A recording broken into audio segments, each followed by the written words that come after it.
confiance. Et je pense il est capable de relever ce défi-là. Tapotez, s'il vous plaît. Et soit tu parles à tête vide, soit tu parles à tête haute. De toutes les façons, on apprend. Il y a beaucoup de choses que de me marier. C'est toi qui demandes à ma place. Je ne vais pas me marier avec n'importe qui. Je vais me marier avec la femme avec qui je vais finir ma vie. Brando, on ne va pas avancer. Non, il y en a qui disent de me vont marier. intervenir, il y en a qui sont mariés, ils vont aller. Si c'est pour Mougou là, si c'est ça, je peux avoir. Mais je cherche une femme avec qui je vais finir ma vie. Et non une femme que je vais aimer. C'est tout fin. Dave, je ne suis pas d'accord avec toi, mais c'est pas grave, c'est ton point de vue. Je cherche la femme de ma vie et non l'amour de ma vie. Ça n'a rien à voir. L'amour de ma vie, il y en a partout. Je cherche la femme de ma vie. Quand il serait malade là, celle qui va prendre soin de moi, c'est ça. Aïe. Donc, du coup, on va aller dans ce débat-là. On va donner la parole au premier et tout et tout. Israël, on y va. Vous voyez mon cahier des rancunes qui est là. Si je ouvre, c'est pas bon. Allons-y. On vas-y. Toto Akwaba, vas-y, donne. Okay, merci. Merci. Le débat maintenant est bien structuré. Moi, c'est comme ça que j'aime faire les débats où il y a plusieurs personnes. Avant que la parole te revienne, peut-être tu t'es déjà endormi. Voilà, on est ici à 3 représentants de ces 3, peut-être comme je peux dire, idéologies ou bien croyances. C'est encore mieux. Le christianisme, le kémitisme et l'islam. Moi, ce que je souhaiterais dire aux kémites, si vous voulez juger une croyance, jugez-la sur les livres écrits, les textes. C'est la base de cette croyance. Et non pas sur le comportement de certaines personnes. Non. Mais sur les textes auxquels les personnes croient. Le chrétien a la Bible, le musulman a le Coran, et la Sunna et les hadiths. Donc quand vous voulez juger comme ça, vous vous basez là-dessus. Moi, si je veux juger le kémitisme, c'est sur les pratiques des kémites. En d'autres termes, quand je parle des pratiques des kémites, c'est-à-dire ce qui se passe dans la tradition. Et encore, ce que les auteurs qu'ils appellent des kémites, tels que Shankata Diop ou encore Kalamo Toundé a laissé.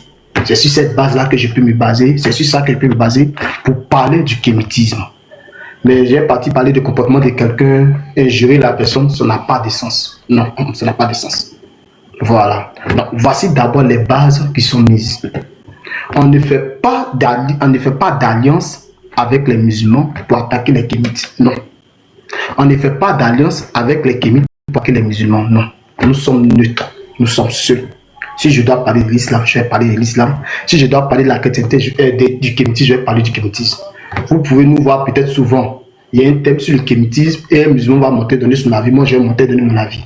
Un thème sur l'islam, un kémite va donner son avis. Moi, je vais donner mon avis. Un thème sur la chrétienté, un musulman bien kémite va donner leur avis. Cela ne veut pas dire que nous sommes en train de faire des alliances avec eux. Donc, le thème ici, c'est de savoir le salut dans le kémitisme, le salut dans l'islam et le salut dans la chrétienté. Nous croyons au Seigneur Jésus-Christ. C'est notre boussole, c'est notre guide, ou encore il est tout pour nous. D'abord, la base, mais c'est notre Dieu. C'est tout.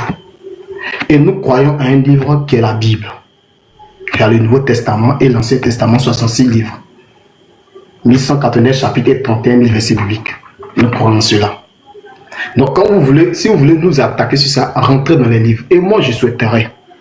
Quand tu vas entrer dans la Bible, ce n'est pas, tu as dit, c'est écrit dans l'Ecclésiaste. Non. Tu lis les textes. Tu lis les textes devant les gens. Quand tu vas lire les textes, là, on va savoir que ce que tu as dit, c'est vraiment écrit. Mais c'est écrit dans le Cantique des Cantiques, peut-être que tu mens. Si je veux parler de l'islam, que je dis c'est écrit dans l'islam, je fais sortir les textes islamiques et je lis les textes devant les gens. Je donne la source et je lis. Je ne suis pas obligé d'ouvrir ma caméra, mais je lis pour que les gens puissent prendre note et ils vont lire ça devant nous. C'est comme ça. Donc, voici le salut qui se présente. Dès le début, l'homme a besoin d'être sauvé. Nous ne parlons pas d'un salut physique, non. Nous ne parlons pas d'un salut matériel, mais nous parlons d'un salut spirituel. Et l'idée de la vie après la mort a été la base de plusieurs recherches dans beaucoup de traditions, dans beaucoup de religions. Et nous avons mis notre confiance en la chrétienté, en christianisme. Nous avons vu que ça, pour nous, les chrétiens, c'est ça qui est la vérité. Donc, si vous voulez vous baser sur ça maintenant, vous pouvez venir critiquer ce dont nous croyons. Et comment ce salut est présenté? Le Seigneur Dieu donne son Fils et nous croyons ce Fils-là et nous avons la vie éternelle. Et par cette croyance, nos péchés sont pardonnés. Et c'est ce que la Bible a dit, que dans le livre des Jean 20, que celui qui croit que Jésus est le Christ, le Fils de Dieu, il a la vie en lui-même. Ça s'arrête là. C'est la croyance, c'est la base. Ce n'est pas une idée d'aller fouiller des choses, non, ni par nos comportements. Donc c'est la base de notre salut. J'ai déjà mis les bases, j'ai déjà mis les balises. J'attends maintenant la rhétorique des débatteurs. Bienvenue les élèves d'Abou Majid. Comme je peux le dire, salam alaikum. Ou peut-être encore Médusa. Donc le débat est ouvert. Je vous laisse la parole. Ok, merci Israël.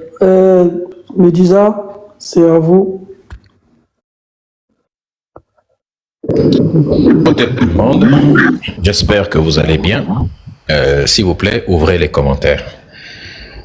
Dans la mesure de l'audience de l'activité d'un live, les algorithmes de TikTok mesurent aussi l'activité dans les commentaires. Un live qui n'a pas de commentaires a plus de chances de bugger qu'un live où il y a des commentaires qui défilent rapidement. Ça montre que le live est très actif. C'est pour ça que moi je bloque jamais les commentaires et mes lives se portent très bien. C'est pour ça que je vous dis ça.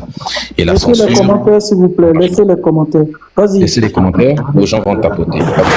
Si c'est compliqué pour eux, il faut les comprendre. Ils font de leur mieux. On ne peut pas les obliger à chaque fois. Donc, je voudrais dire que dans ce genre de débat, ce que les gens font, c'est que les gens s'attaquent aux kémites en se basant sur les textes, les pratiques culturelles. C'est un angle d'argument qui n'a pas de sens. Chez les chrétiens, on a un Dieu qui a une parole qu'il a donnée aux êtres humains. Chez les musulmans, on a une parole dictée par un Dieu qu'il a donnée aux humains. Et donc, on ne peut pas comparer la parole d'un Dieu avec les paroles ou les actes des êtres humains. Nos ancêtres, ce sont des êtres humains. Ils ont fait ce qu'ils ont pu avec leurs moyens. L'humain n'est pas parfait, mais on peut voir en l'humain les efforts qu'il fait. C'est aussi simple que ça. Lorsque l'autre était sur ce live-là, il a dit les Égyptiens antiques condamnaient ceci, ils condamnaient le vol. C'est déjà à leur honneur que nos ancêtres puissent savoir que le vol c'est mauvais, savoir que l'inceste c'est mauvais, savoir que telle ou telle chose c'est mauvais et puis condamner. Au contraire, c'est une très bonne chose. Mais vous, lorsqu'un Dieu commet des erreurs dans le Coran ou dans la Bible, vous ne pouvez pas comparer les erreurs d'un Dieu avec les erreurs des êtres humains. L'humain commet des erreurs, mais un Dieu, vous dites que vos dieux sont parfaits. Dans la perfection de vos dieux, ils ne doivent pas commettre des erreurs. Mes ancêtres ont le droit de faire des erreurs, c'est des humains. Donc, si votre intention c'est de me ramener, regarde dans telle tradition, on a fait quelque chose qui est mal. Cheikh Anta Diop a dit, il faut adapter la tradition aux exigences de la modernité. Parce que la tradition, elle évolue, elle change avec le temps parce que l'humain change. C'est aussi simple que ça. Dans les traditions, il y a des bonnes et des mauvaises choses. Le but, c'est d'améliorer. Voilà pourquoi vous devriez assumer vos traditions et puis apporter votre pierre à l'édifice pour les améliorer. Si ma maman n'est pas bien, je fais tout pour améliorer. Si mon enfant, si tu as un enfant par exemple et que ton enfant n'est pas bien, tu vas améliorer cela. Mais tu ne vas pas abandonner ta mère ou abandonner ton enfant. Ça n'a pas de sens. J'assume ma tradition et ma culture. S'il y a des mauvaises choses, je vais contribuer à l'améliorer. Mais je ne vais pas aller renier, abandonner ma culture, ma tradition, mon identité pour aller épouser celle des Juifs parce que c'est mieux. C'est comme si vous bien épouser celle des Arabes. Ça n'a même rien de mieux. C'est comme si ma maman était pauvre, j'abandonne ma mère pour aller rentrer dans la maison du voisin, pour critiquer, pour adopter l'éducation du voisin, et je commence maintenant à critiquer et à insulter ma propre mère, mes propres parents, simplement parce que les parents des voisins, eux, ont une télévision, et puis eux, ils sont mieux. Non. Ma mère, quoi qu'elle ait comme qualité, comme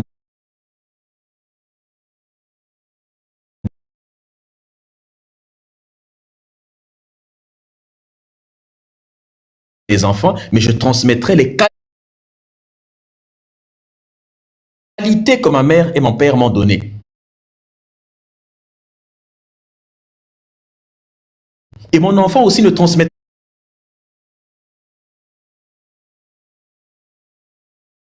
pas mes défauts, il prendra mes qualités, de qualité en qualité, jusqu'à ce qu'on essaie d'être le mieux possible. C'est ça que les kémites prônent.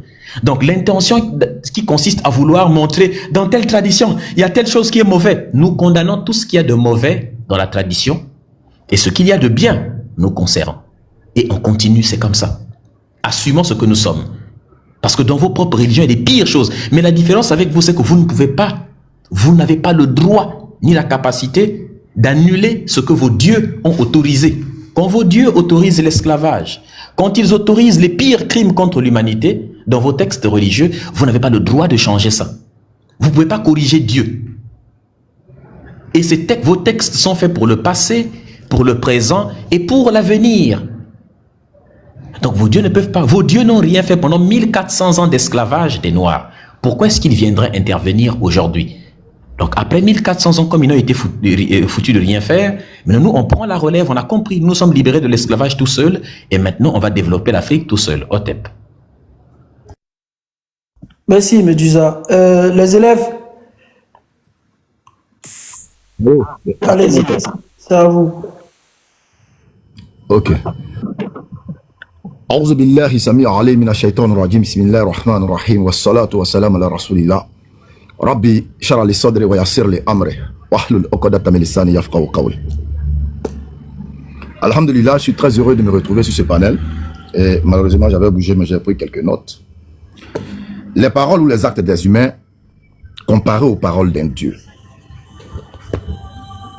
Le livre Les Africains, tome 1, page 160. Bon, je ne vais plus donner les pages. Nous avons affaire à un roi qui s'appelle Guézo. Et qu'est-ce que Guézo nous dit dans le livre Les Africains, tome 1, parce qu'il y en a 12 tomes, je suis dans le tome 1, il nous dit, quant au sacrifice humain, il ne révèle pas non plus de son autorité terrestre. Je n'ai pas parlé en Maoka qui est mon ethnie. Donc Guézo nous dit que les sacrifices humains ne révèlent pas de son autorité terrestre. Et ce qui ne relève pas de l'autorité terrestre relève bien sûr de l'autorité divine. Ça veut dire que dans la tradition africaine, le sacrifice humain était bel et bien fait par rapport à la divinité. Et là, nous avons l'impression que c'est chez nous que Dieu parle. Hymne et prière kamite. Quand vous allez ouvrir ce livre-là, et je vais y revenir tout à l'heure, je vais te montrer que le véritable Dieu s'est toujours exprimé, le véritable Dieu a toujours parlé. Mais ceux qui prétendent que Dieu ne parle pas ne maîtrisent rien de la spiritualité. Et dans la continuité de mes propos, j'aimerais dire ici qu'il ne peut pas avoir de spiritualité sans croyance. Et il ne peut pas avoir de croyance sans religion. Ça, c'est un petit défi que je mets à côté. Parce qu'en réalité, les kémites ne connaissent pas ce qu'on appelle spiritualité. S'ils connaissaient ce qu'on appelle spiritualité, ils ne diraient pas qu'eux ne sont pas croyants. Nous ne sommes pas croyants, mais nous savons. Mais déjà, quand tu parles de spiritualité, spirit, esprit qui n'est pas factuel. Mais quelle est la définition de la croyance? Tenir pour vérité une chose que l'on ne peut pas forcément prouver. C'est ça, la définition de la croyance. Alors, quand tu dis que tu pratiques la spiritualité, spirit, esprit, factuel, qui n'est pas factuel partout, est-ce que tu peux me prouver l'existence de ton esprit de façon scientifique? Impossible, jusqu'à la seconde résurrection. Donc, qu'ils le veuillent ou pas, ils sont croyants. Mais pourquoi ils refusent le terme croyant?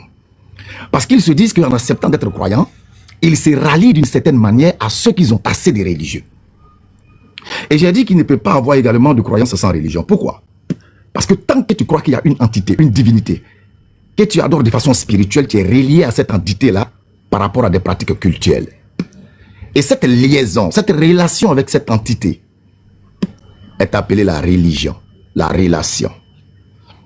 Donc, je vais attendre la suite des argumentaires.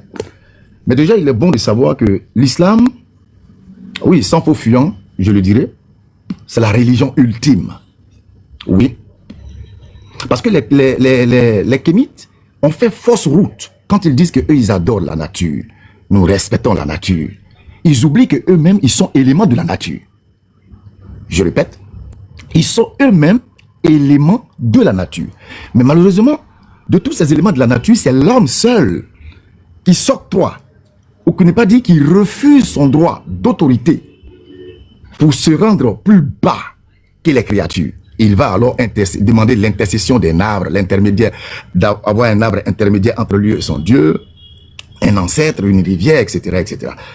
C'est pourquoi je vais citer Amadou Rampateba, aspect des civilisations africaines. Lorsqu'il te parle de l'animisme, il te dit que l'islam est le prolongement véritable de l'animisme qui le purifie de toute impureté. Effectivement, quand nous regardons dans le Coran, nous voyons que Allah il dit « Je vous montrerai des signes dans les cieux, sur terre et en vous-même. » La terre, la nature, les cieux, le soleil, la lune, tout ce qui existe. Et ces signes nous permettent de détecter la manifestation ou la présence d'un être suprême qu'on appellera chez nous Allah. N'en déplaise aux mécréants. Mais qu'est-ce que les Kémites ont fait? Ils se retrouvent au milieu de cette nature et dans les désorientations, ils sont allés se prendre des intermédiaires pour dire que bon, Dieu il est trop glorieux, il est l'ineffable. Et comme je ne peux pas l'atteindre, je vais alors prendre des intermédiaires. Pendant que Allah te dit dans le Coran qu'il a établi l'homme, il a fait de lui le calife, c'est-à-dire l'autorité qui va représenter Dieu dans la nature. Donc l'islam élève l'homme à la position de gloire. L'islam élève l'être humain à la position du petit Dieu dans le monde. Mais les Kémites disent non, non, non, non, non, non, nous on veut être au même niveau que les arbres. Les élèves, je pense que ton temps est fini. Ok, pas de souci. Je vais essayer de poser une question selon les dits de Médusa à Israël et élèves. Je vais donner 3 minutes à Israël, 3 minutes aux élèves aussi. Et après, je vais poser une question ou deux et donner 6 minutes à Médusa. Pour être un peu juste, je vais vous expliquer pourquoi. Parce que Médusa, lui, dit, dans les traditions, autant pour moi, il y a des mauvaises choses et il y a des bonnes choses. Et c'est pas parce que c'est mauvais qu'il faut abandonner, mais il faut chercher à les améliorer. Médusa, si jamais j'ai mal défini, il faut que tu me rattrapes. Médusa. C'est bon. Donc, Israël, c'est à toi pour 3 minutes, ensuite les élèves. Et après, j'ai une question aussi pour Médusa. Médusa, Israël demande de juger en fonction des bases. Pour lui, les bases, ce sont les livres. C'est ce qu'il y a dans les livres, c'est-à-dire la Bible et le Coran. Et les élèves aussi te posent une question de savoir est-ce qu'il peut exister une spiritualité sans croyance. Donc, tu auras 6 minutes pour répondre à ces deux-là. Et pour commencer, Israël, prend tes 3 minutes. Ensuite, élève et ensuite Médusa et élève. C'est bon, je pense que j'ai résumé ce que vous avez dit un peu. Si vraiment je suis passé à côté, vous pouvez me recadrer. Moi, je souhaiterais que tu laisses le débat libre. C'est entre nous, on peut se poser des questions.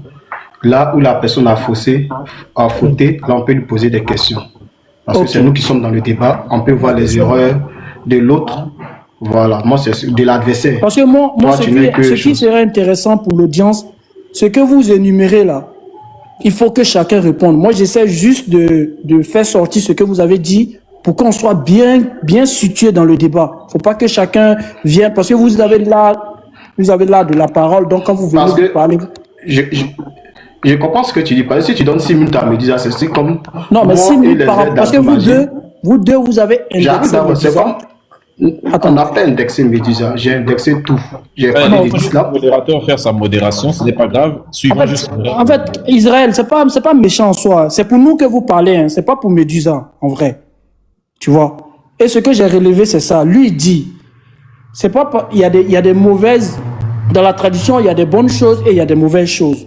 Donc, c'est pas pour autant qu'il faut laisser abandonner pour aller voir ailleurs, mais il faut chercher à les améliorer. Moi, je trouve que c'est légitime. Est-ce que ça empêche d'être chrétien ou bien ça empêche d'être musulman? Vous allez répondre. Je vais répondre rapidement. Même 3 minutes, il n'y a pas de souci. Ok, vas-y. J'appelle ça, cet argument, j'appelle ça de la malhonnêteté. Pourquoi? Si nos ancêtres ont choisi certaines choses, c'est parce qu'ils pensent que c'est mieux pour nous. Tu n'es pas plus intelligent que ton ancêtre à qui tu dis de me retourner à lui et tu vas vouloir améliorer ce qu'il a laissé. C'est ça, moi j'appelle ça la malhonnêteté. Écoutez très bien. Nos ancêtres étaient là avant nous. Ils ont mis des pratiques pour nous. Ils ont vu que c'était bien pour nous. Et aujourd'hui, on va venir aujourd'hui, on va dire non, ce qu'ils ont choisi, ce n'est pas bon. Pourquoi ils disent ce genre de propos? Parce qu'ils savent que dans leur pratique, il y a certaines choses que leurs ancêtres ont laissées, qu'on peut juger sur ça, si c'est bon ou c'est mauvais. Donc, comme il ne veut pas être jugé là-dessus, c'est lui, selon son idéologie, il va dire que c'est mauvais. Mais est-ce que pour les autres qui pratiquent là, c'est mauvais? Je prends un simple exemple. Je suis gourou. Par là, nous sommes deux gourous, nous partons regarder notre tradition. Et ils vont faire certaines pratiques. Moi, je peux dire la pratique, elle est mauvaise. Mais mon frère gourou peut dire c'est bon pour nous. Mais qui a choisi? Ce sont nos ancêtres. C'est moi, je vais venir changer ce que nos ancêtres ont laissé pendant des millénaires ou bien pendant des années, pendant des certaines années. Non. C'est ça, il dit non, dans telle tradition, il y a telle chose qui est moi. Donc, c'est ça. Ça n'a pas de sens, quoi, pour moi. Ça n'a pas de sens. Tu ne peux pas améliorer. Parce que quand on parle d'un ancêtre, on devient, d'après eux, chez eux, dans leur idéologie, on devient un ancêtre méritant. Et avant de prendre des pratiques, on discute avec les ancêtres. Ce sont les initiés qui discutent avec les ancêtres. Et ce sont les ancêtres qui parlent aux initiés et ils prennent ces pratiques-là et ils mettent ça. Ce n'est pas pour dire on s'assoit et puis on dit non, faisons telle pratique. Non. Ce n'est pas comme ça les décisions se prennent dans les traditions. Non. Ce sont les ancêtres qui parlent aux initiés, tels que ça peut être chez les baoulés, la communion, Chapier chez le gourou, le djed. Donc il va finir de lui parler et lui va dire voici ce que les ancêtres disent. Mais est-ce que toi tu es plus mieux que les ancêtres pour dire ce que les ancêtres ont choisi, c'est mauvais?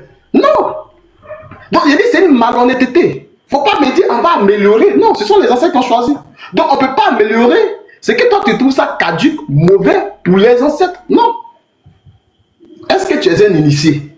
C'est ce qu'il dit non que non. Soit vous laissez la tradition, soit vous continuez avec la tradition. C'est tout. En d'autres termes, vous voulez civiliser votre tradition. Vous voulez, c'est ça qu'on appelle occidentaliser la tradition. C'est tout. Et moi, je ne suis pas d'accord avec ça. C'est ce que je pourrais dire. Je m'arrête là. D'accord. Médusa? Non, c'est à moi, non. Répondre là. Ah, ok, vas-y, frère Majid. Comme ça, après, lui conclut. Vas-y. Merci beaucoup, modérateur, de m'avoir rappelé. Vous l'avez marqué. S'il y avait des ma tradition, j'améliore. J'avais noté, mais je l'ai oublié. Donc, merci au modérateur. Alors, vous savez, le petit gourou du haut, là, parce que c'est mon esclave, il a parlé de malhonnêteté. Non, ce n'est pas de la malhonnêteté, c'est de l'aliénation. Parce que l'amélioration va découler d'un seul principe, le principe occidental, comme tu l'as signifié. Quand il dit « je vais améliorer », c'est par rapport au regard de ceux qu'ils appellent religieux et des occidentaux. Il n'y a pas une autre raison. Et ça, je vais le prouver au cours de l'échange. Je jure par Allah, je vais prouver que toutes les améliorations dont il parle là, c'est par rapport au regard de Papa Blanc et des religieux. Sinon, il faudrait que Dieu ait encore parlé au peuple du Dahomey, l'actuel Bénin, pour dire que le sacrifice humain s'arrête.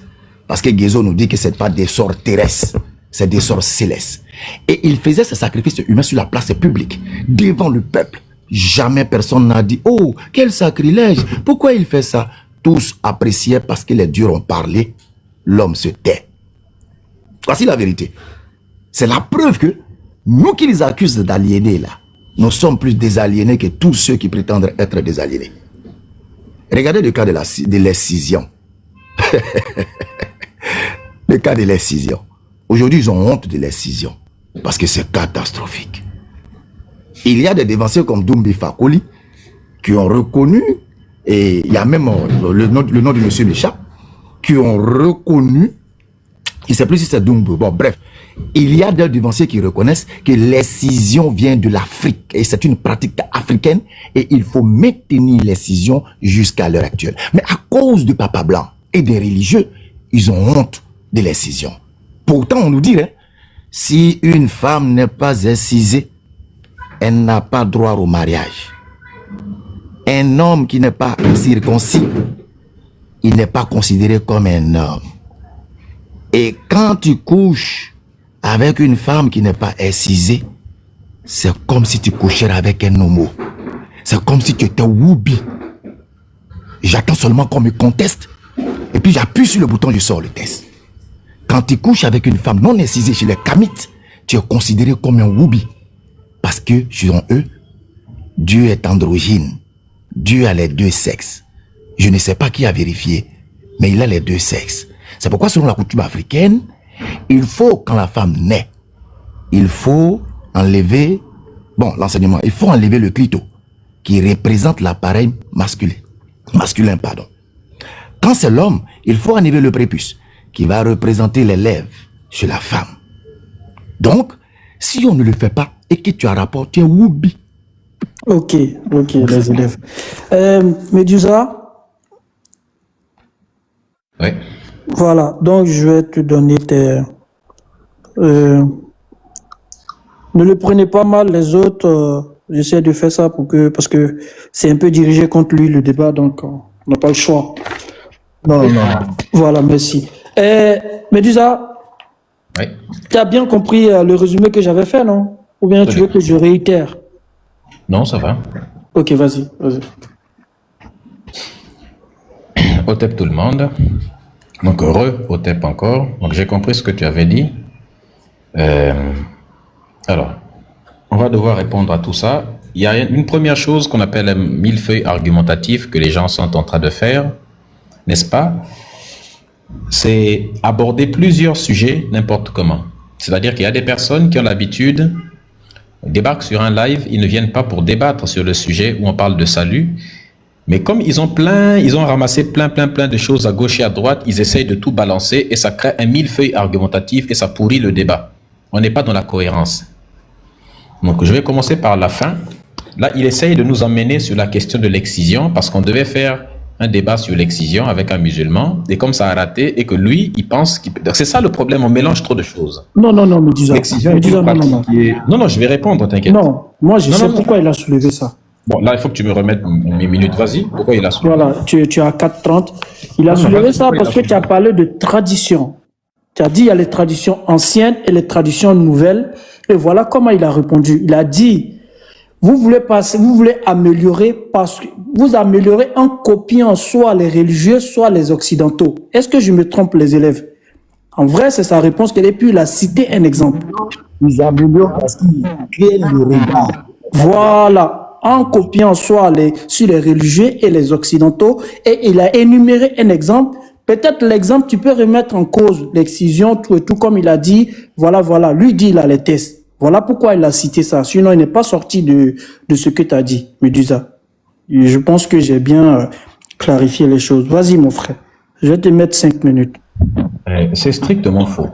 Ça n'a pas de sens. J'ai dit que quand on avait les textes de l'époque, il fallait les modifier ou les améliorer. Est-ce que c'est faux, ce que j'ai dit? Non, c'est pas faux. C'est ce que tu as dit. Ouais. Il faut les améliorer. Tu as dit il y a des bonnes dans la tradition, il y a des mauvaises choses et les bonnes choses. Mais il ne faut pas abandonner les mauvaises choses, mais il faut les améliorer. C'est ce que tu as dit. Vas-y. Non, je n'ai pas dit qu'il ne faut pas abandonner les mauvaises choses. Non, tu as dit qu'il faut améliorer les mauvaises choses. Il faut améliorer les choses. Ça ne veut dire rien dire les mauvaises choses. Non, il faut chercher à les améliorer. C'est ce qui n'est pas bon qu'on améliore. Il ne faut pas les abandonner. C'est ce que tu as dit.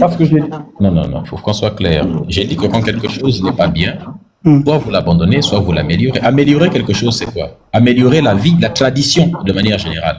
Pour améliorer la tradition, s'il y a un truc qui est mauvais. Si vous ne pouvez pas l'améliorer, vous l'abandonnez, où est le problème à l'intérieur? Mais Médusa, j'ai dit la même chose. Je t'ai demandé si tu confirmais ce que j'avais dit. Tu as dit oui. Tu vois, là, tu es en train de me faire passer pour... Mais vas-y. Ce n'est pas grave. Donc, remets-moi mon temps, comme ça, on va prendre. Ok, je te mets les 5 minutes. Ok. Donc, revenons donc au départ. Tout à l'heure, là, j'ai entendu que l'excision était une pratique africaine ou quoi que ce soit. Je sais qu'il veut m'emmener à l'intérieur. C'est strictement faux. L'excision est une pratique musulmane. Il y a des textes de l'islam qui le démontrent. Il y a plusieurs hadiths authentiques qui prouvent que l'excision est une pratique islamique. Il y a un débat chez les musulmans, chez les chrétiens, chez les kémites. Il y a certains kémites qui pensent que c'est de la pratique africaine et d'autres pensent que ce n'est pas le cas. Donc il y a deux écoles. Je fais partie de l'école de ceux qui ont démontré, ont prouvé que ce n'est pas une pratique qui est africaine, notamment. Donc il y a des éléments comme ça chez les kémites où il y a des désaccords et nous sommes en désaccord sur ça. Par contre, il n'y a aucun désaccord sur le fait que c'est une pratique musulmane. Dans les hadiths authentiques tels que Jami Tirmidhi numéro 108, on démontre que c'est une pratique qui est islamique. Lorsque vous prenez le Humdat Salik par exemple, la section E 4.3, n'est-ce pas, dans ce livre qui est une des références quand même en matière d'islam, on démontre, ils expliquent très clairement que la circoncision de la femme, c'est-à-dire que l'excision, n'est-ce pas, est obligatoire. C'est le kat al-jaldah en islam. Et c'est obligatoire pour la femme, notamment, ils le disent.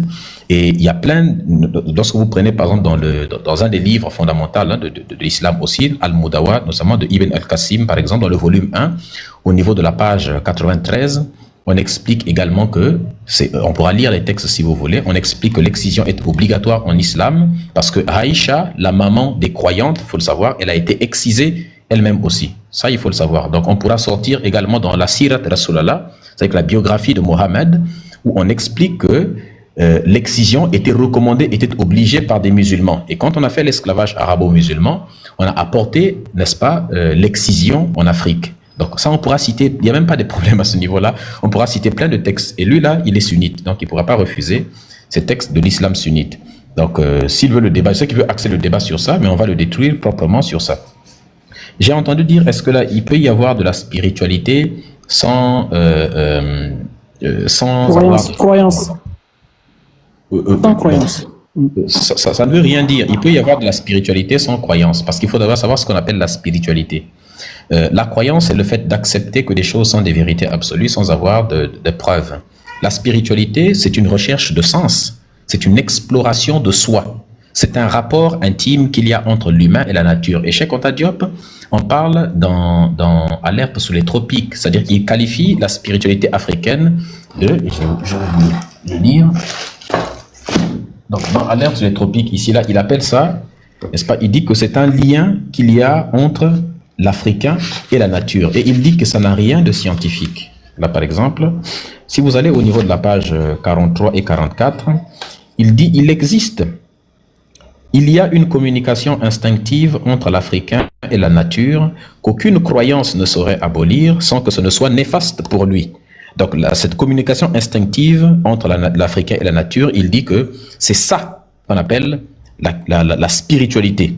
Il dit, et c'est grâce à cette communication que l'Africain pourra atteindre son niveau humain véritable spécifique et atteindre aussi la réalisation de toutes les potentialités qu'il porte en lui. C'est Diop qui le dit. Donc il dit, et ça, c'est ce qu'il appelle, lui, la spiritualité. Et juste en haut, il disait que la renaissance africaine ne pourra être possible que lorsque l'Africain sera redevenu lui-même, c'est-à-dire que lorsqu'il aura cessé de se faire engrainer par des croyances sordides qui ont atrophié son âme. Par croyances sordides, il parle de l'islam qui est la plus sordide des croyances. Et je suis d'accord avec Israël Kofi quand il dit que dans ce genre de débat, les musulmans sont en général les plus en retard, les moins qualifiés souvent. Et c'est souvent ce que vous pouvez le remarquer par vous-même. C'est souvent les derniers de la classe la plupart du temps. Là, il dit ensuite ici, tandis que la croyance laïque en la nature n'a rien de scientifiquement absurde dans la page 44. Il dit, la croyance laïque en la nature n'a rien de scientifiquement absurde. N'est-ce pas? Quelque chose de laïque, ça veut dire que ça n'implique aucun dogme, donc il s'agit donc de spiritualité. Il dit, ça n'a rien d'absurde, de caduc ou de limité. C'est pour cela que nous espérons qu'elle est appelée à remplacer à l'avenir tous les faux contacts avec la nature. Il faut entendre par faux contact avec la nature le christianisme et islam qu'il appelle faux contact. Donc non, ça n'a rien d'absurde. Et en philosophie, par exemple, ça a été étudié, n'est-ce pas, par des gens tels que Spinoza, dans l'école des stoïciens comme Marc Aurèle, Épictète, ainsi de suite, mais Albert Camus également, et aussi dans ce qu'on appelle des philosophes humanistes contemporains. Là, je parle juste de ça, mais après on va me dire, non, mais les philosophes que tu as cités ne sont pas des l'autre. Là, oui, je cite juste pour ceux qui savent, on parle de l'éthique, de l'existentialisme, n'est-ce pas, dans la philosophie de la contemplation, de la création, ainsi de suite, mais on va en parler si vous voulez. Donc oui, la spiritualité n'implique pas forcément la croyance et la religion en tant que telle, peut-être. D'accord, merci Medusa. Donc Israël, je vais donner 5 minutes, tu vas réagir, mais j'aimerais bien que tu réagisses sur ce qu'il a dit, et aussi, ne t'inquiète pas. Les musulmans sont les derniers de la classe. Je veux aussi que tu abordes ça, quelques 5 minutes. D'accord, merci. Par rapport aux thèses de Cheikh Anta Diop qu'il a dit, par rapport, pour parler de la spiritualité, il dit il y a une communication instinctive entre l'Africain et la nature qu'aucune croyance ne serait abolie sans être néfaste pour lui. Et c'est grâce à cette communication que l'Africain pourra atteindre son niveau humain véritable spécifique, la réalisation de toutes les possibilités qu'il porte en lui. Donc, il a pris ce test, il en a parlé. Mais la chrétienté n'a jamais rejeté le fait de faire confiance à la nature. Lorsque vous prenez le Seigneur Jésus-Christ, Jésus-Christ a dit quoi? Il dit, si vous ne comprenez pas les choses de la nature, comment vous pouvez comprendre les choses spirituelles, les choses qui sont en haut? C'est pour cela que notre Seigneur, lorsqu'il est venu, il prenait toujours, pour parler du spirituel, il prenait les éléments de la nature. La Bible nous dit encore dans le 1 Corinthiens que la nature nous enseigne. Donc la nature est un enseignement pour le croyant, pour le chrétien. Et quand vous prenez le livre de Romains 1, la Bible nous va parler de la divinité. En nous disant quoi? Dans Romains 1, verset 11, la Bible dit les perfections invisibles de Dieu, sa divinité. Je cherche le texte. Excusez-moi. En effet, les perfections invisibles de Dieu, sa puissance éternelle et sa divinité se voient comme à l'œil depuis la création du monde quand on le considère dans ses ouvrages. En d'autres termes, pour connaître Dieu, pour connaître la puissance de Dieu, il faut prendre les choses de la nature. Là, nous pouvons connaître Dieu. La Bible n'est pas un livre qui contient toute la connaissance de Dieu. La Bible nous a fait ressortir aussi à la nature. C'est pour cela que notre Dieu, dans la Bible, souvent prend les éléments de la nature pour faire sa comparaison. Vous allez voir, on va l'appeler l'aigle Jéhovah, on va l'appeler le rocher des âges, on va l'appeler le lion de la tribu de Juda, on va l'appeler, on va dire que sa voix est comme le bruit des eaux. Donc, il prend les éléments de la nature pour essayer de se comparer, pour que nous puissions le comprendre. Parce que nous vivons dans la nature. Donc la chrétienté n'a jamais en aucun cas rejeté la nature. La chrétienté n'a jamais rejeté la nature. Rejeter la nature, c'est comme si nous rejetons Dieu. Parce que c'est la nature qui nous nourrit. Je n'ai pas dit que la nature est Dieu, mais la nature nous exprime ce qu'est Dieu et non pas est Dieu. C'est deux choses qui sont différentes. Pour mieux connaître Dieu, c'est dans la nature que nous pouvons le comprendre. C'est simple. Donc, rejeter cela dit que Cheikh Anta Diop, avant que la Bible en a déjà parlé. Tout ce que tu vas prendre de Cheikh Anta Diop, il y a des gens qui ont déjà parlé de ça. C'est simple. Et lorsqu'il a parlé que moi j'ai eu à parler de l'islam, j'ai dit non, je ne débat pas avec le musulman. Parce que pour moi, on a trop fait des débats, pour moi, c'est fini ça. Le meilleur des débats, c'est avec les kémites. Parce qu'en chaque instant, on fait des débats avec les musulmans, toutes ces choses. Et puis pour moi, bon, le débat est fini, quoi. Voilà, donc il essaie de mettre ça, il a glissé ça pourquoi? Je vous explique. Parce que depuis, ça chauffe sur sa tête, ça chauffe sur lui. Il voit que partout, quand on donne nos arguments, on se base sur ce qu'il dit. En l'islam, les élèves d'Al-Mari se basent sur lui, moi aussi je me base sur lui. Donc qu'est-ce qu'il va faire? Pour se désengager, il va essayer de mettre maintenant en bataille, moi et le musulman. Là, il va dire quoi? Vous voyez? Les religions abrahamiques ne croient pas entre eux-mêmes. Ils sont en train de faire une guerre entre eux parce que ça chauffe. Il ne peut pas s'en sortir.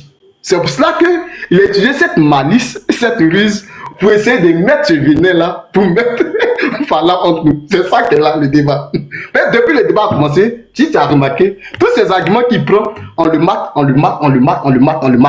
Donc pour faire faux fuyant. C'est pour ça qu'Israël a dit, pardon, ne prends pas mes arguments comme vrais. Hein. Parce que tout ce que le religieux dit, c'est faux. Donc, ne te base pas sur mes arguments. Prends toi-même tes propres arguments et argumente toi-même. Dis ce que tu penses de l'islam. Ne dis pas ce que moi je pense de l'islam. Moi, j'ai ma pensée de l'islam. Les élèves d'Abou dit à sa pensée du christianisme. J'ai ma pensée du kémitisme. Donc, prends toi-même tes propres arguments et parle en ton propre nom. Je ne t'ai pas envoyé. Tu n'es pas mon prophète. Je ne suis pas ton Dieu. Donc, garde pour toi-même. Voilà. Donc, par rapport à la nature, frère, c'est ce que je peux répondre. La Bible ne nous a pas rejetés sur ce côté-là. Jésus-Christ a pris les éléments de la nature. Donc, notre premier soin se trouve dans la nature. C'est pour ça qu'on peut prendre les plantes, les choses pour nous soigner. Notre nourriture, c'est la nature. L'air que nous respirons, c'est la nature. L'eau que nous lavons, c'est la nature. Tout ce que nous faisons, c'est la nature. Donc, d'abord, la première chose pour connaître Dieu, c'est dans la nature que nous prenons Dieu et nous avons la connaissance de Dieu. C'est ce que je peux dire et je m'arrête là. Ok, merci Israël. Bon, les élèves, je te laisse rebondir sur Medusa et Israël. Et aussi, je veux que tu répondes.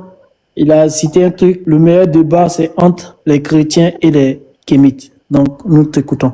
Moi, la gorge aussi tremblante de paroles, j'avais soif de parler. J'ai dit, je vais faire ça aujourd'hui, là. Médusa, je vais te faire ça au propre. Je vais t'enseigner. Parce que ta grandiloquence, là, ça ne marche pas avec les intelligents. Lui qui est au-dessus de toi, là, Israël, il est mon allié. C'est un gourou, même s'il est bête. 2, je ne vais jamais, écoute bien, je ne vais jamais me discuter avec un chrétien devant un animiste. Je ne vais jamais m'associer à un animiste pour discuter avec un chrétien. Jamais. Parce que nous partageons des choses en commun, malgré notre différence. Pour revenir rapidement dans le sujet, le monsieur dit qu'il y a 2 écoles. Une école qui dit oui, une école qui dit non, et que c'est les Arabes qui auraient ramené les scissions avec l'esclavage. Tu as enlevé ça où, man? Tu as enlevé ça où? Arrête de mentir aux gens. Alors, je vais prendre l'un des plus vieux et plus grands sites kamites appelé Isapo Yakama. Il n'a pas qu'à de contester ça. Alors, je vais l'ouvrir rapidement. Permettez-moi juste que j'ouvre l'Isapo Yakama. Pardonnez les gars, je fais sortir ça rapidement. Modo, excuse-moi. Où il est? l'Isapo Yakama. Oh, mais tu vas pas me faire ça. Tu vois où je suis dans le débat là? Merde. Alors, non, excusez-moi, juste, je fais sortir ça de ma tablette. L'Isapo Yakama. Voilà. Merci. Merci beaucoup. Ok. Alors, qu'est-ce nous dit l'Isapo Yakama? Ils ont été très très bien. La circoncision et l'excision, origine africaine et fondement. Avant d'entrer dans le vif du sujet, bon, je laisse ça. La circoncision et l'excision sont des pratiques qui existent dans la tradition africaine.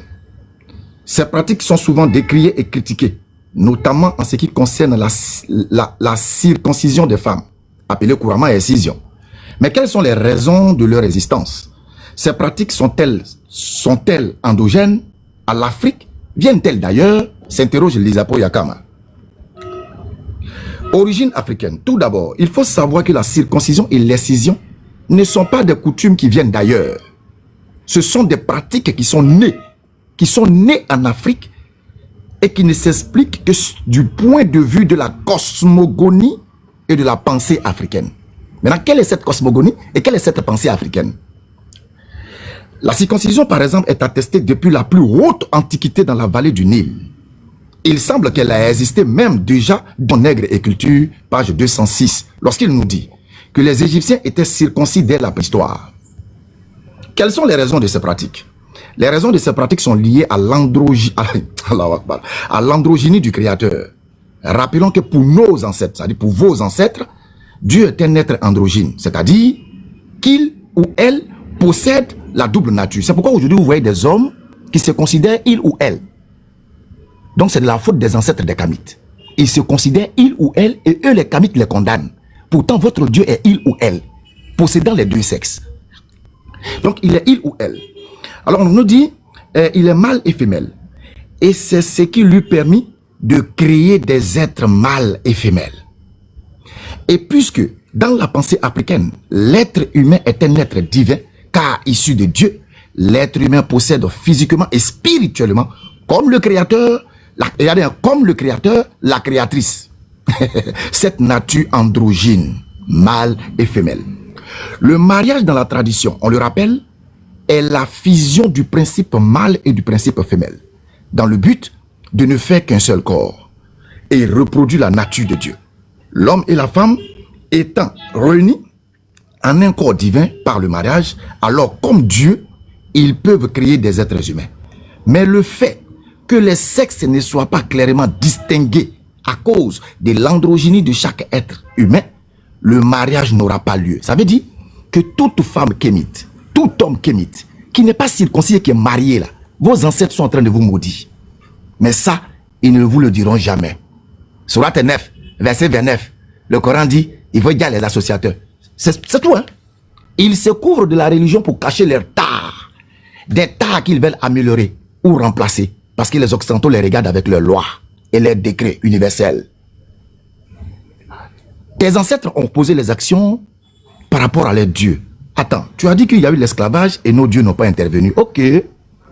Civilisation ou barbarie, Cheikh Anta Diop. Toute Moses.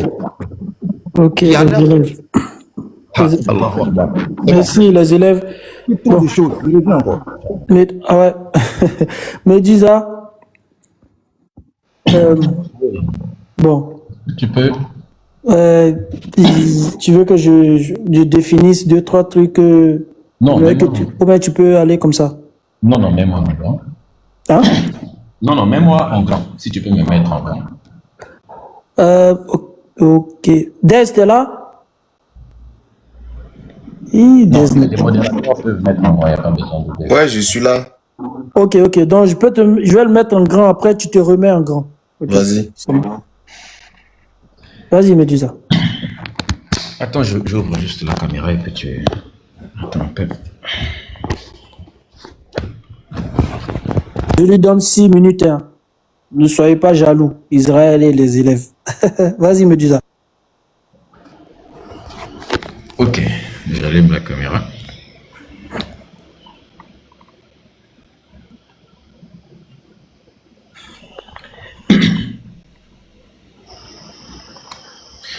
Nous sommes sur l'un des plus vieux sites musulmans qui s'appelle Islamka Info. Et voici ce que dit. L'excision n'est pas obligatoire, ce qui veut dire que l'excision est permis. Ça vient d'une question qui a été posée par un musulman. Voici ce qu'ils disent ici. L'excision fait partie d'un hadith directement attribué au prophète, c'est-à-dire à Mohammed. Bénédiction, tomate, oignon sur lui, avec de la moutarde. La circoncision est une sunna pour les femmes, c'est-à-dire est une sunna. Sunna veut dire obligation. Est une sunna pour les femmes et un honneur pour les femmes. Ça veut dire la circoncision.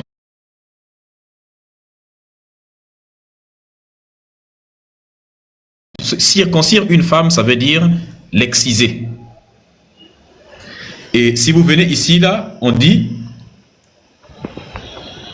dans son ouvrage Al-Mughni, n'est-ce pas, Adama, donc, Ibn Qudama, pardon, dit, la circoncision est une obligation pour les hommes.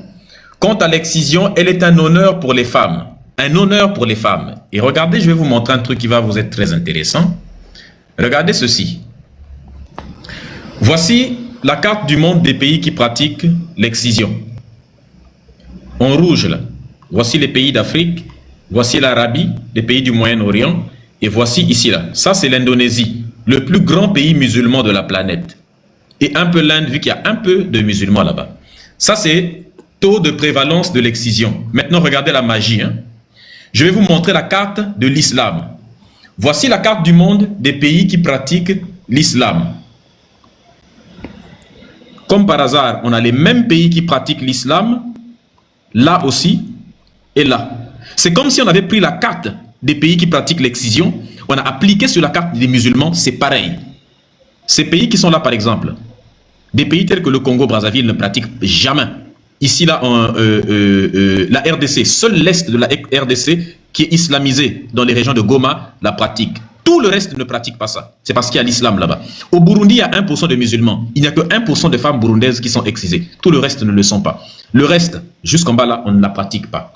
La question, vous pouvez me dire, mais oui, mais Medusa, est-ce qu'il y a des sources de ce que tu dis dans l'islam? Bien évidemment qu'il y a des sources dans l'islam. On va vérifier ça tout de suite. Voici les sources de l'islam sunnite. Ici, on dit ceci. L'excision, les hadiths de leurs prophètes et dans les textes de l'islam. Nous sommes dans la Sunan d'Abu Daoud, livre 41, numéro 5251.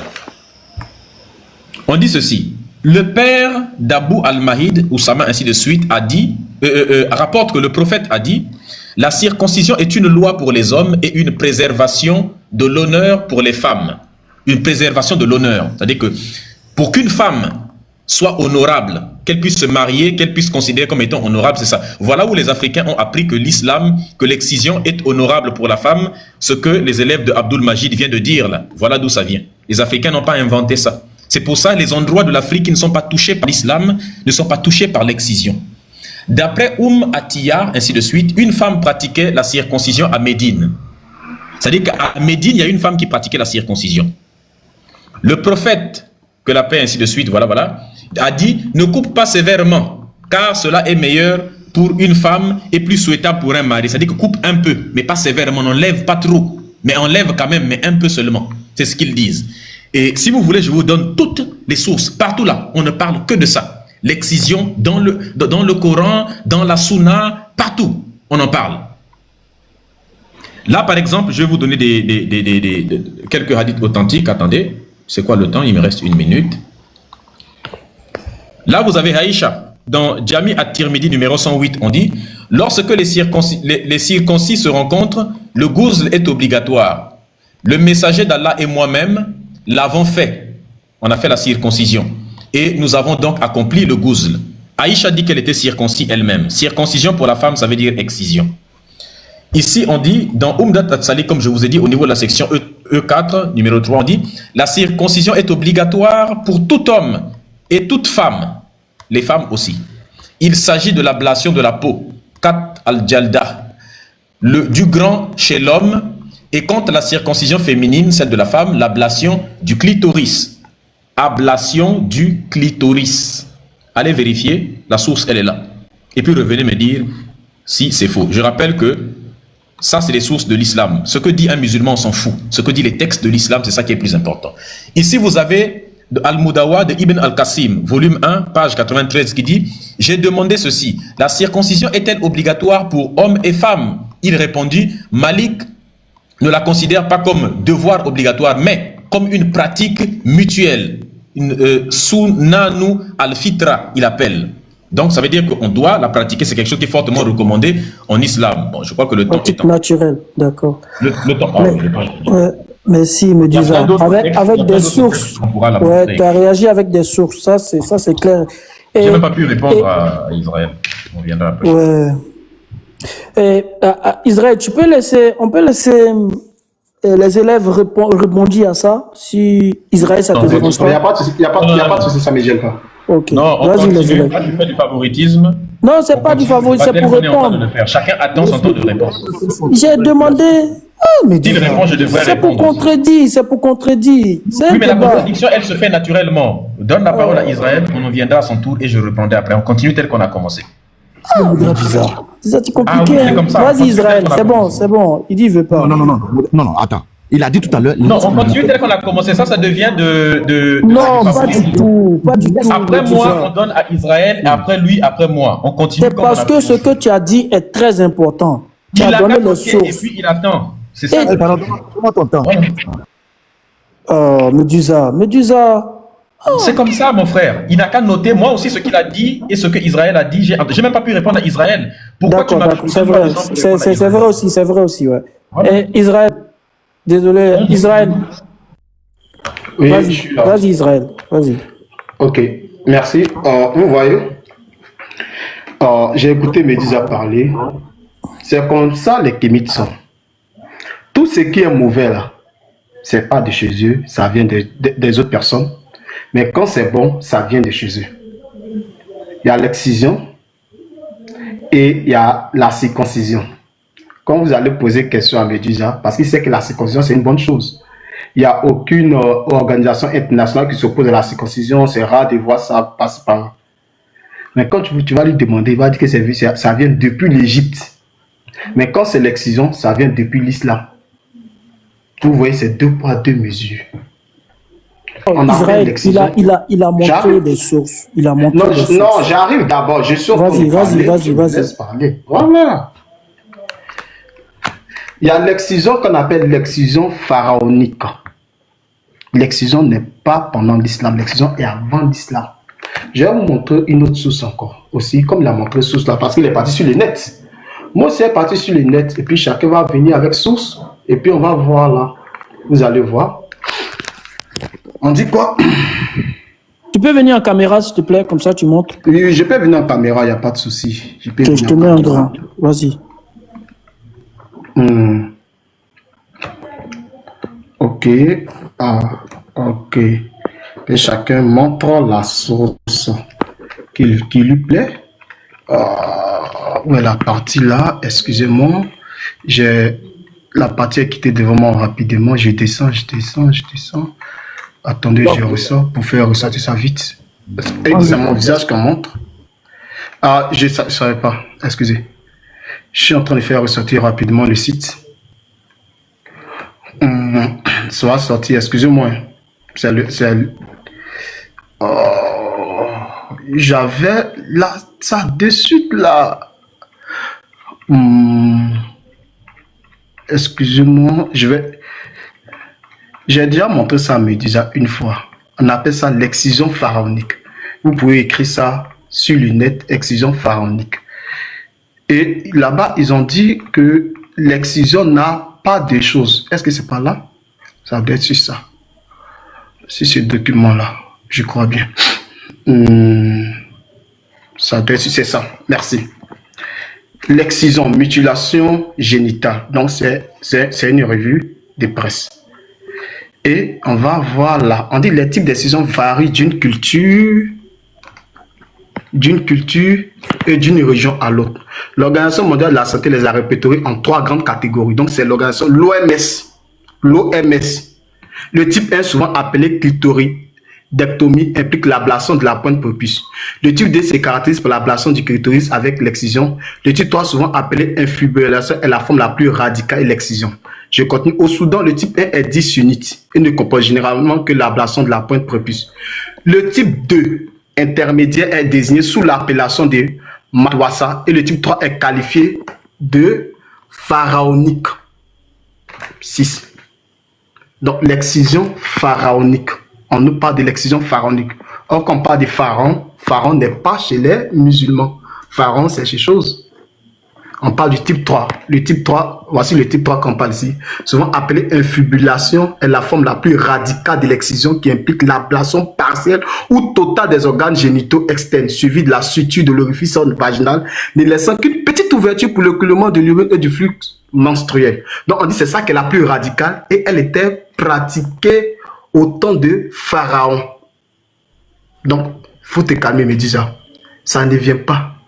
Donc, il y a 3 types d'excision. Si ça venait de la Bible, il allait dire quoi? Voici la source que j'ai montrée. Si ça venait de la Bible, il allait dire, vous voyez, ce sont les religions abrahamiques, parce qu'il ne voit pas l'excision dans la Bible. Donc, comme il a vu l'excision dans les sources islamiques, donc en même temps, il s'accroche à ça pour dire c'est l'islam qui a envoyé. Non, on dit c'est le type 3 est qualifié de l'excision pharaonique. J'ai donné le thème, allez-y chercher ça sur Google, sur le net et puis partout, vous allez voir. En second lieu, Médusa nous parle des choses. On appelle ça quand même. Je vais prendre une source islamique. Merci. Je vais prendre une source islamique. Dans une source islamique, j'ai oublié le hadith. On dit le prophète a trouvé une femme qui pratiquait déjà l'excision. Je ne suis pas en train de défendre les musulmans. Une femme à Médine qui pratiquait déjà l'excision. Si ça venait du prophète, normalement, on aurait dit qu'il y a une révélation que Allah a donnée à son prophète. Une révélation. Ma minutes sont déjà finies? Ouais, c'est fini, Israël. C'était 3 minutes. Ah, non, c'était 5. C'était 5. Ah, j'avais mon problème de réseau, merci, il n'y a pas de souci. Ok, les élèves. Moi, je me demande, frère, mets-moi en train. Mais tout ça, tu ne devais pas contester ce que j'ai dit. Parce que je vais te faire ça bien. Enregistrer ce live-là et puis conserver. Vous allez voir que les gens jouent de votre ignorance. Tu peux montrer tes sources aussi, si ça ne te dérange pas d'activer ta caméra. Ne t'inquiète pas. Ok. Voilà. Il se joue de vous et il joue avec votre ignorance. Et il vous produit ce que vos oreilles veulent entendre. J'allume ma caméra.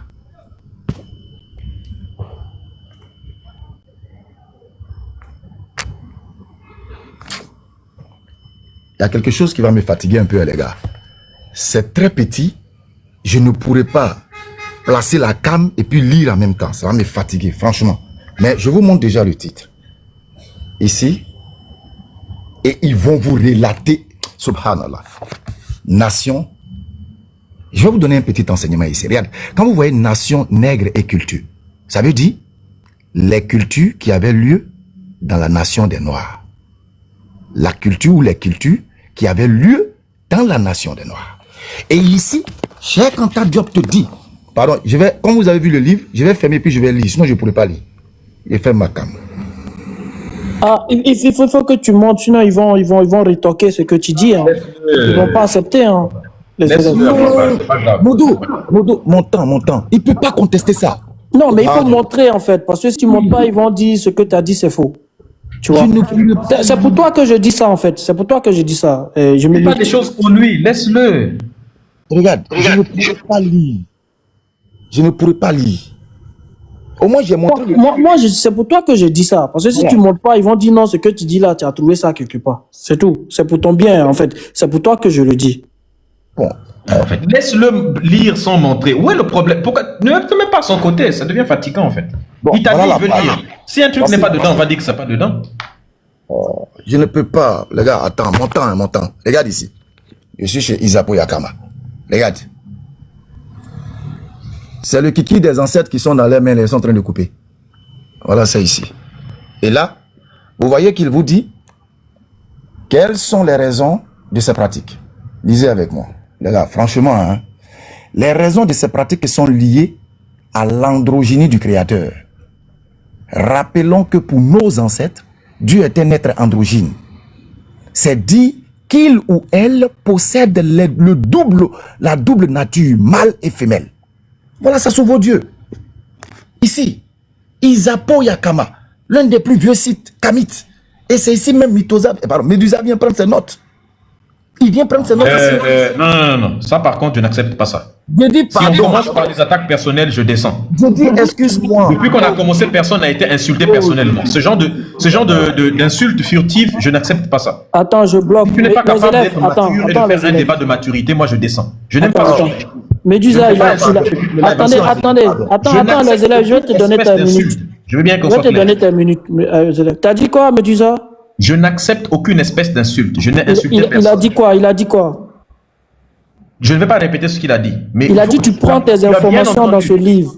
Tu as bien entendu l'insulte qu'il a fait. Il a dit tu prends tes informations dans ce livre. Écoute-moi. Tout le monde a entendu l'insulte. Tu fais semblant de ne pas l'avoir entendu. Si on me donne encore une insulte, je sors. Je n'ai insulté personne. Médusa, pardon, je suis en genou.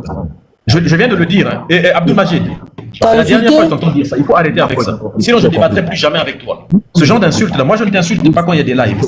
Si tu continues à m'insulter partout, il n'y aura plus jamais de débat. J'ai compris, pardon. Les élèves, t'as insulté? Moi, non, au fait, je me suis... Écoute bien, en parlant, j'ai voulu dire mytho. Et puis, il dit, pardon, Médusa. Voilà. Ah, ok. Désolé, Médusa, désolé. Voilà. Excuse-moi, faut pas fuir, pardon. Désolé, vas-y. Mon temps, Isapo Yakama, voilà. Que Médusa comprend. Quelqu'un n'a qu'à fermer son micro, il y a un retouche de nous. Merci. Alors, qu'ils disent que la cosmogonie qui est mentionnée ici n'est pas vraie. Il n'a qu'à dire ça, les kémites vont entendre. L'Isapo a te dit que la chose a une source spirituelle. C'est parce que mon téléphone... J'allais vous jouer la vidéo d'un des anciens qui confirme qu'il faut qu'on retourne à l'incision. Elle est d'origine africaine. Et dans Nation Nègre et Culture, ici, je ne peux pas lire, ça me fait mal. Bon, je vais essayer. Les Égyptiens... Non, je ne peux pas. Bon, je vais lire, je m'en fous. Ils n'ont qu'à dire ce qu'ils veulent. Je lis, je fais ma cam, je lis. Voilà. Ok. Je lis. Les Égyptiens étaient circoncis dès la préhistoire.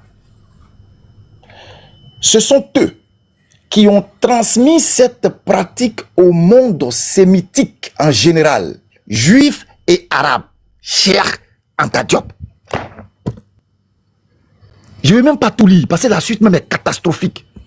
Je prends au milieu ici, page 207. Tous ceux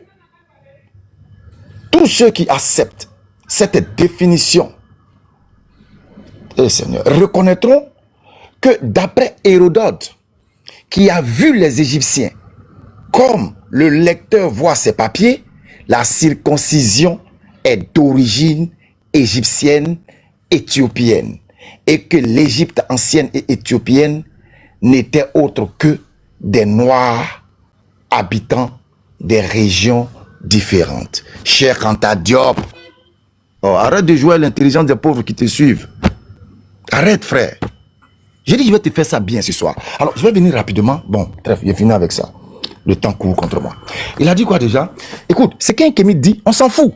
Mais c'est ce que les sources kémites disent là. C'est ça, nous, on prend. Comme tu l'as dit tout à l'heure. C'est qu'un musulman dit, on s'en fout. C'est ce que le Coran dit. Ok. Et tu as dit que l'excision est coranique. Il n'y a aucun verset du Coran, du Coran qui parle de ça. Donc, ce qu'un kémite dit là, nous, on s'en fout. C'est ce que vos sources disent là. C'est ce qui nous intéresse. Tu dis que... Bon, ça c'est fini. L'excision est une pratique musulmane. C'est les musulmans qui ont rapporté. On t'a déjà démonté. Cheikh Anta Diop, Civilisation Roubabari, page 206, page 207. Il dit que il a essayé de donner une définition par rapport à la spiritualité. Il a fait une lecture qu'il n'a même pas comprise. Subhanallah.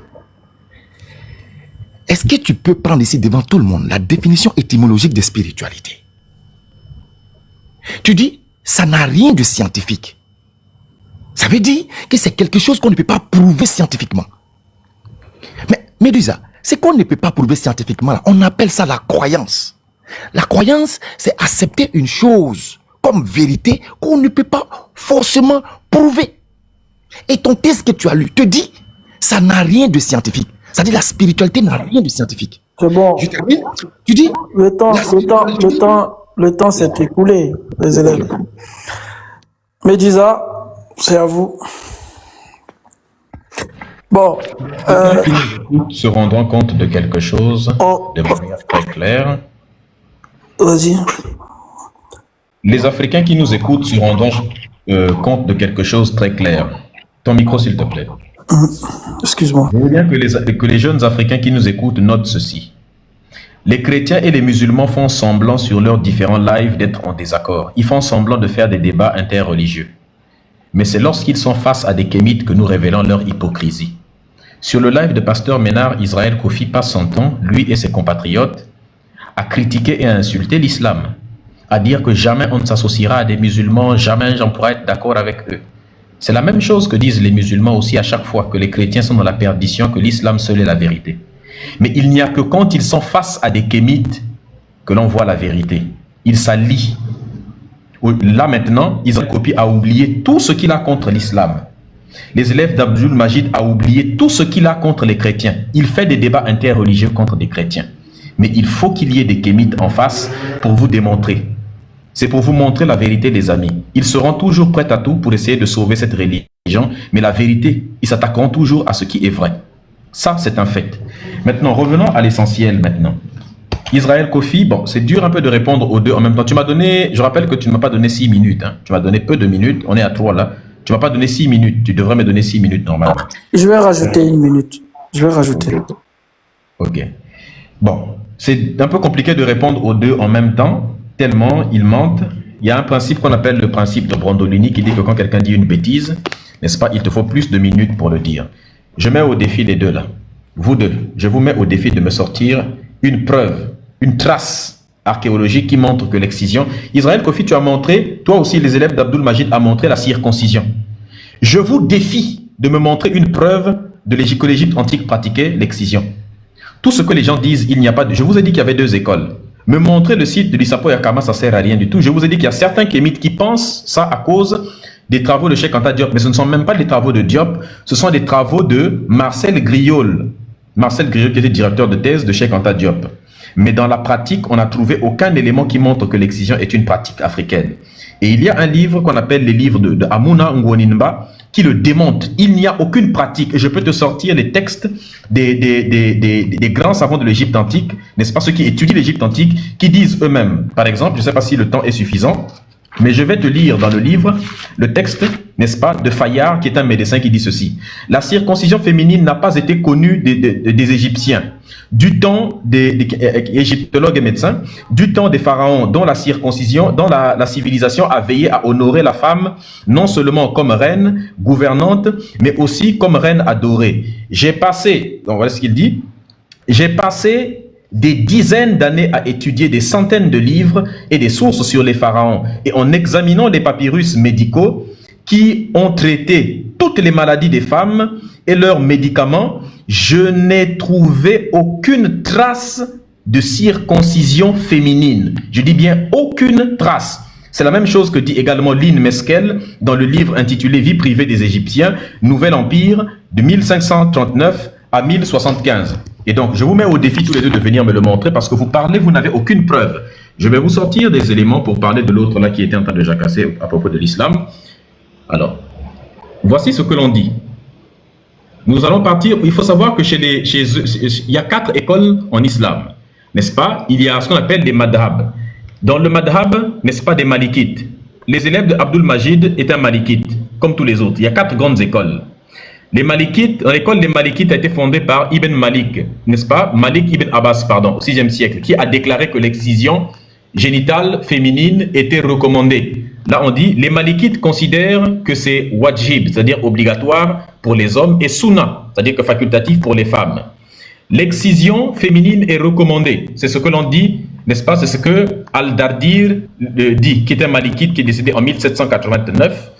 La circoncision est une sunna pour les hommes et pour les femmes. Ibn al-Jalal, n'est-ce pas, qui est un malikite qui est mort en 988.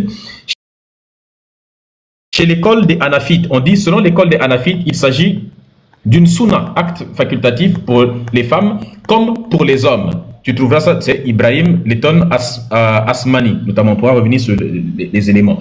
Al-Moussouli dit ceci: la circoncision est une sunna et une fitra. Pour les femmes, elle est makruha. Si les habitants d'un pays, n'est-ce pas, elle est makruha, n'est-ce pas?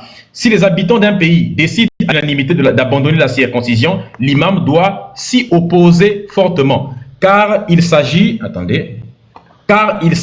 d'un rite et d'une spécificité de l'islam. Ce n'est pas un rite kémite, un rite et une spécificité de l'islam. Et je termine ici là avec le madhab shafi'i. On dit, les shafi'ites le considèrent comme wajib, c'est-à-dire obligatoire pour les femmes comme pour les hommes. Comme pour les hommes. Et on reviendra notamment sur ça, évidemment. Tout ça là, ce sont des textes qui démontrent que c'est dans l'islam. Et je peux vous citer même des fatwas qui ont été émis en islam. Ça a toujours été pratiqué. Ah, j'ai toujours une minute, désolé. Je ne savais pas. Donc, je vais continuer. Je vais continuer alors. Vous avez plein de fatwas, n'est-ce pas, en islam qui...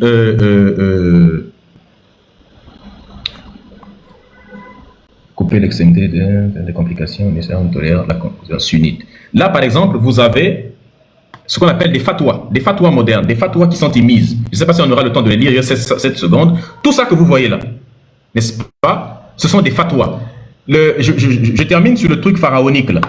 Ce n'est pas parce qu'on dit excision pharaonique que c'est pharaonique. C'est les gens qui ont nommé ça pharaonique. Je te mets au défi de me sortir une excision faite chez les pharaons. Il n'y a que la circoncision, aucune excision. Il y a très peu de temps, je vais vous le montrer, mais je vous conseille tous d'aller sur le site et on reviendra sur ça beaucoup plus en détail. D'accord, merci Medusa. Vas-y Israël. Merci Medusa. Vous voyez, c'est ce que j'ai dit là. Sa première technique, c'était de nous mettre en parlant entre moi et chose. Les élèves d'Abdul Majid. Et quand je l'ai dit, il est en train de montrer son vrai visage. Non, moi quand je fais un débat, je fais les débats sur ma connaissance. Et sur ce que j'ai comme vérité. C'est tout. Et si tu mentionnes quelque chose, je peux te dire que tu mentionnes cette chose-là. C'est simple. C'est simple par là. Donc si tu affirmes une chose, bon par exemple, si tu as affirmé le mari d'Aïcha avec chose, je peux confirmer. Parce que c'est écrit. Mais dire que l'excision est d'origine arabe, il dit c'est faux. Vous pouvez voir dans l'œuvre de Strasbourg, j'ai pas cette œuvre-là, Strasbourg en a parlé de ça, de l'excision pharaonique. Il mentionne ça dans son livre, Strasbourg, c'est un philosophe, on appelle ça comme grec, qui est venu avant Jésus-Christ. Il a existé avant Jésus-Christ et puis il est mort après Jésus-Christ. Donc l'islam est venu après 6 siècles, 7 siècles après Jésus-Christ. Mais lui, il est né le 64 avant Jésus-Christ, il est mort 24 après Jésus-Christ. Il a mentionné dans ses documents que la circoncision faite aux filles était pratiquée en Égypte. Je vous ai donné le nom d'un auteur Strasbourg. Vous pouvez aller faire votre recherche là. Donc, quand vous dites preuve archéologique, arrêtez ça, frère. Est-ce que tout ce que tu demandes dans ton live, il y a des preuves archéologiques? Si on veut montrer dans ton live, il faut donner preuve archéologique de ça. Tu ne peux pas montrer preuve archéologique de la plupart des choses que tu donnes. Donc, moi, je t'ai donné le nom d'un auteur Strasbourg. Tu vas faire ta recherche. Il a dit ça dans son livre, dans son document, que la circoncision faite aux filles était pratiquée en Égypte.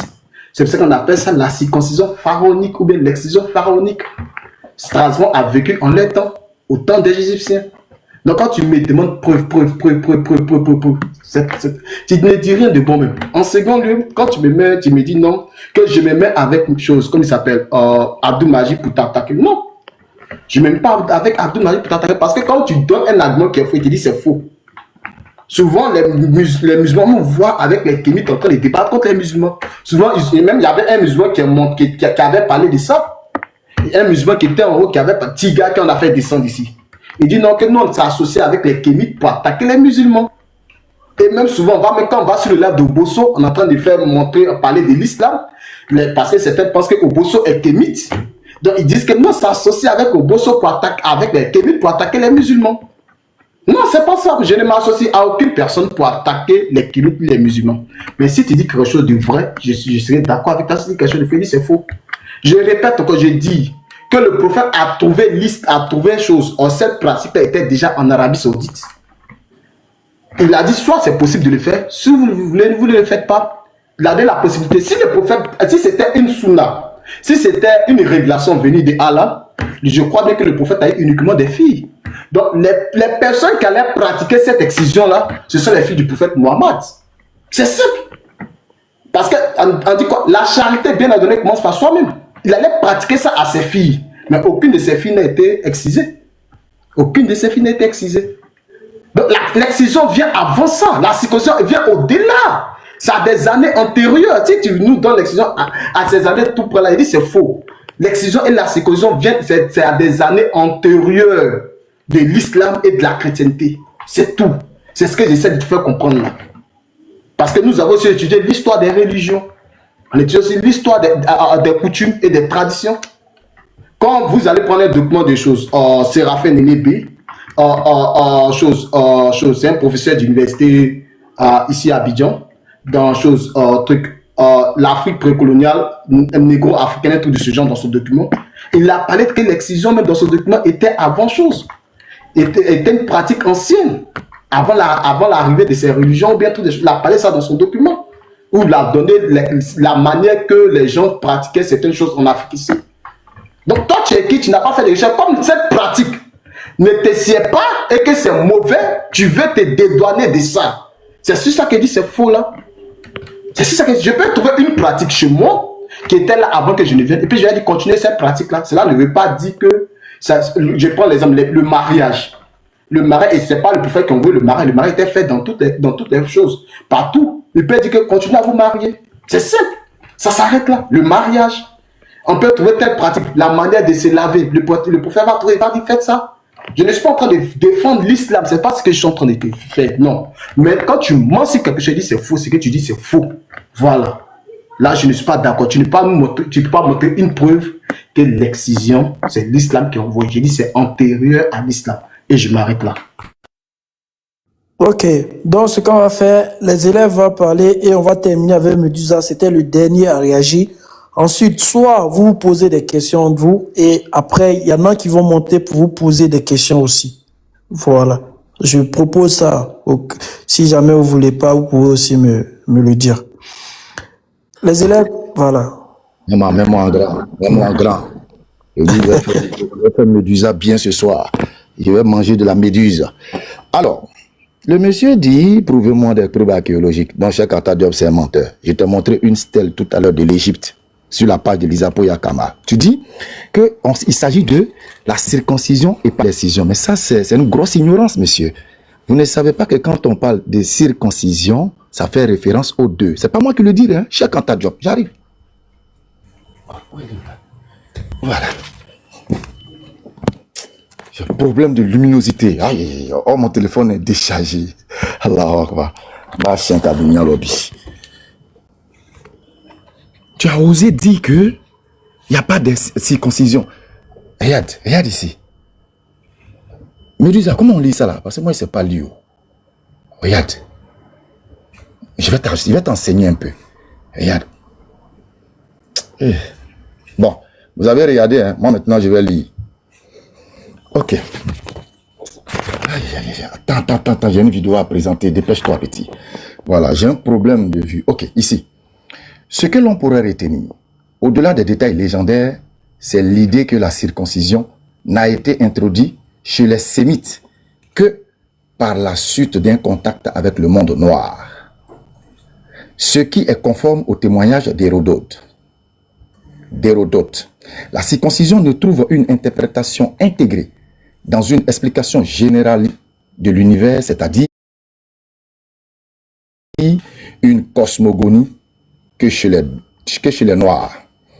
En particulier, la cosmogonie Dogon, que rappelle Marcel Griol dans Dieu d'eau, nous apprend que la circoncision, pour avoir tout son sens, doit être accompagnée de l'excision.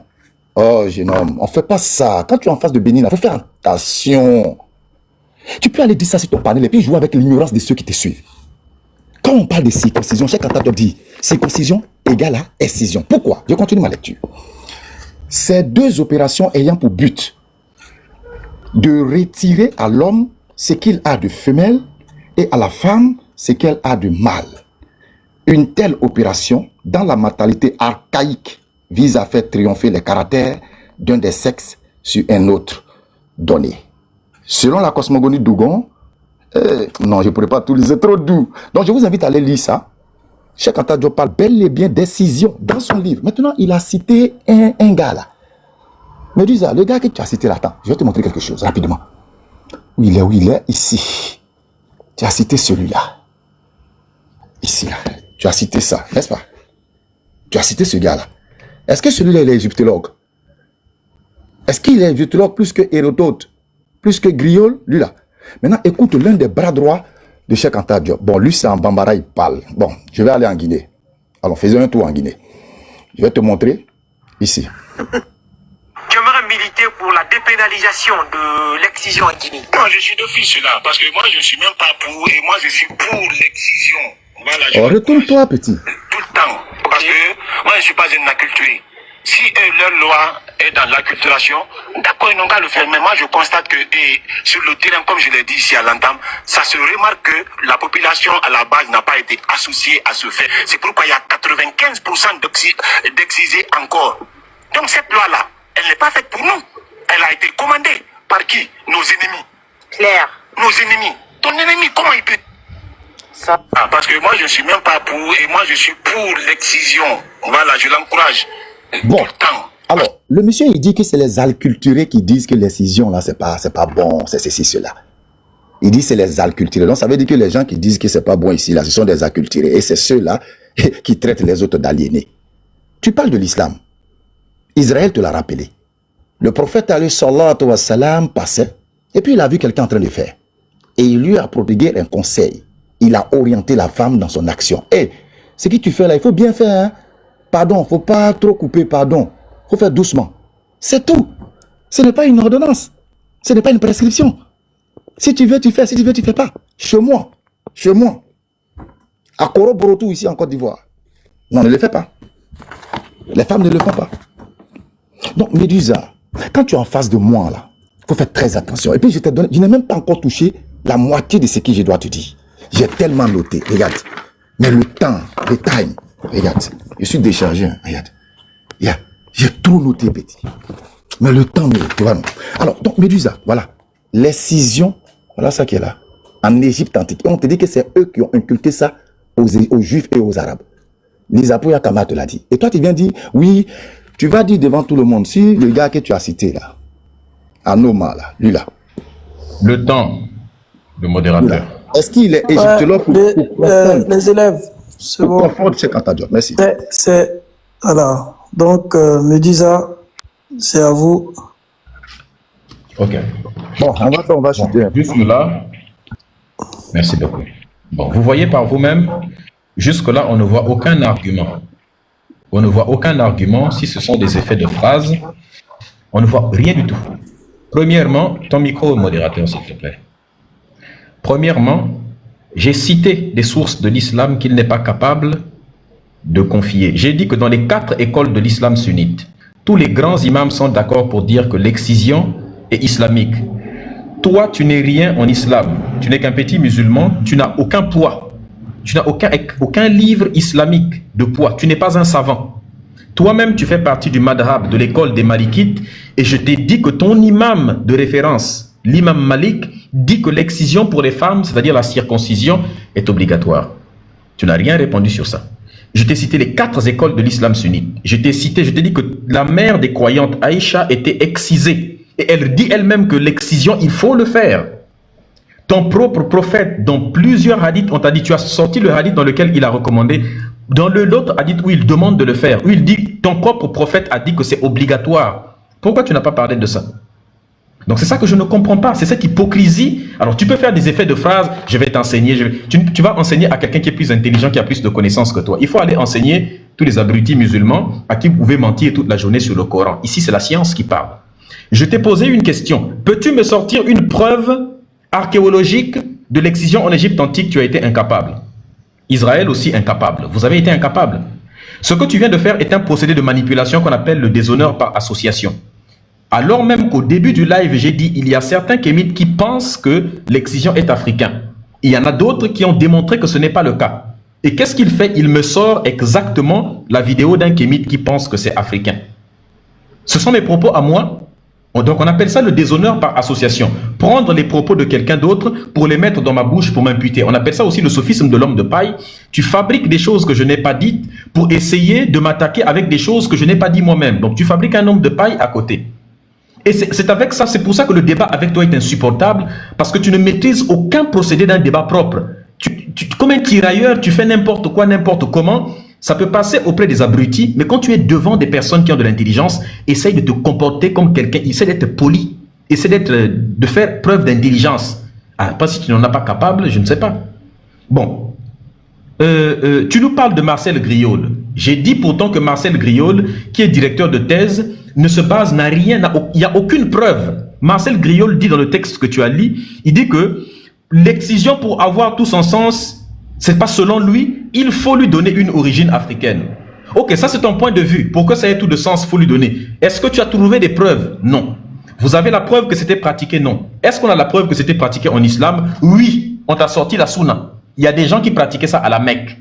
Ce sont les Africains qui leur ont appris à faire ça. Je ne comprends pas. Bon, l'autre, il vient, il dit, oui, mais je ne suis pas d'accord avec les musulmans, mais je ne sais pas que je suis en accord avec les musulmans. Israël Kofi, le sujet du live, c'est le salut. L'excision, c'est le salut.